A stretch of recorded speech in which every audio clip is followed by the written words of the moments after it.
Friends, my GST મિત્રમાં હું ભૂમિ મહેતા આપ સૌનું સ્વાગત કરું છું. આજે આપણી સાથે જીએસટી મિત્ર નિગમભાઈ શાહ ઉપસ્થિત છે. નિગમભાઈ શાહ કે જે નિષ્ણાત કરવેરા સલાહકાર છે, 25 વર્ષથી કરવેરા ક્ષેત્રે સેવા આપી રહ્યા છે. ધ ગુજરાત સેલ્સ ટેક્સ બાર એસોસિએશનના પૂર્વ પ્રમુખ છે. આ ઉપરાંત ભારતની કેટલી દિગ્ગજ કંપનીઓ, કોર્પોરેટ કંપનીઓ સાથે ટેક્સેશન ફેકલ્ટી તરીકે સેવા આપી રહ્યા છે. આ ઉપરાંત એણે ટેક્સેશન વિશે ઘણા વક્તવ્યો પણ આપ્યા છે. તો વેલકમ નિગમભાઈ. નમસ્તે. આજે આપણે ઘણા જીએસટી મિત્રોના ફોન, પત્રો, ઈમેલ આવ્યા છે. એના ઘણા પ્રશ્નો છે. એ પૈકીના જવાબ નિગમભાઈ શાહ પાસેથી મેળવીશું. હવે આપણે એક જીએસટી મિત્ર પૂછે છે, જ્યારે માલ વેચવા સમયે આપણે જીએસટી વિશે શું એને તકેદારી રાખવી પડશે? જરૂર. આ પણ એક ઘણો સારો પ્રશ્ન છે. સામાન્ય રીતે અગાઉના કાયદામાં ઉત્પાદક પેઢીએથી તો એક્સાઇઝ ઇન્વોઇસ બનાવતા, અને જ્યારે એ એક્સાઇઝ ઇન્વોઇસની સાથે સાથે જરૂર પડે તો કોમર્શિયલ ઇન્વોઇસ બનાવતા હતા.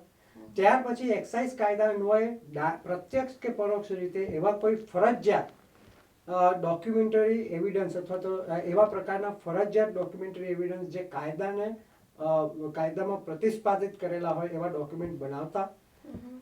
વેટ કાયદામાં પણ એવી રીતે ઇન્વોઇસ બનાવતા. જીએસટી કાયદામાં અલગ પ્રોવિઝન્સ, ઇન્વોઇસ રૂલ્સ એના પ્રોવિઝન્સ મુજબ તમામ નોંધાયેલ વેપારીએ સામાન્ય રીતે ઇન્વોઇસ બનાવવાના છે. એટલે કે ઇન્વોઇસ સપ્લાયનું પણ હોઈ શકે, સપ્લાય ઓફ ગુડ્સનું પણ હોઈ શકે, અને સપ્લાય ઓફ સર્વિસનું પણ હોઈ શકે. એ વ્યક્તિએ કાયદામાં પ્રોવિઝન છે કે એડવાન્સ પેમેન્ટ રિસીવ કરે ત્યારે એમણે ટેક્સ ભરવાનો છે. એ બાબતને ધ્યાનમાં રાખતા એમણે એડવાન્સ ઇન્વોઇસિંગ રિસિપ્ટ પણ બનાવવી પડે. સપોઝ એને એડવાન્સ આવેલા પૈસા એને પરત કરવાના થાય, એટલે કે રિફંડ વાઉચર પણ એને બનાવવું જોશે.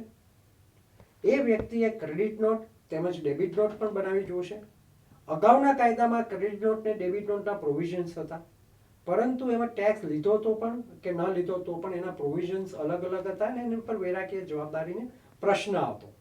જીએસટી કાયદામાં ડાયરેક્ટ ટેક્સનો ઇસ્યુ છે. એટલે તમામ હમણાં જે મેં તમને કીધું કે credit note, debit note, advance receipt, refund voucher, invoices, તદુપરાંત ઘણી વખત એવા પ્રકારના સંજોગ પણ ઉપસ્થિત થતા હોય તો કાયદામાં પ્રોવિઝન છે કે સપ્લિમેન્ટરી ઇન્વોઇસ બનાવો.